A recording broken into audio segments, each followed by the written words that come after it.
مودودی صاحب کا ان کا انتقال امریکہ میں ہوا نا، بیٹے کے پاس، لندن پھر جنازہ ہوا۔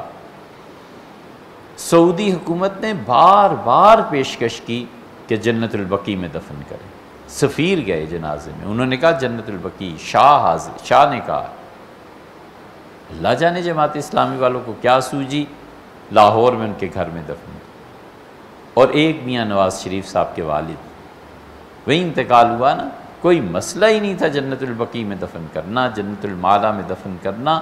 وہاں سے جہاں تمنا لوگ کرتے ہیں کہ دفن ہو، وہاں سے میت ادھر کو لائی۔ یہ دونوں جنازے ایسے ہوئے، ہم کئی مرتبہ سوچتے ہیں کہ پتہ نہیں کیا وجہ ہوئی ہو۔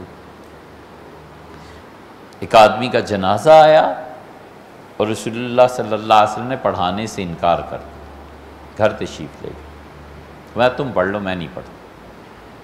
یہ بہت بڑی دھچکے کی بات تھی کہ رسول اللہ صلی اللہ علیہ وسلم کسی کا جنازہ پڑھنے سے انکار کر۔ صحابہ رضی اللہ عنہ کہتے ہیں جب جنازہ چلا گیا تو ہم نے کہا اللہ کے رسول اس کا کیا قصور تھا؟ فرمایا تمہیں پتہ نہیں یہ عثمان کو برا کہتا تھا؟ تو اس لیے حضرت عثمان رضی اللہ عنہ پر تنقید کرنے والے انہیں سوچنا چاہیے، یہ جتنے بھی ہیں نا، چاہے وہ خلافت و ملوکیت سے متاثر ہیں یا شیعہ سے یا کسی سے بھی، کہ اگر یہ مر جاتے اس دور میں تو رسول اللہ صلی اللہ علیہ وسلم جنازہ نہ پڑھتے۔ بہت سخت بات۔ عثمان رضی اللہ عنہ کا کیا، جو زندگی میں وہ نپٹا چکے معاملے، ہم آج 1400 سال کے بعد کھول رہے ہیں۔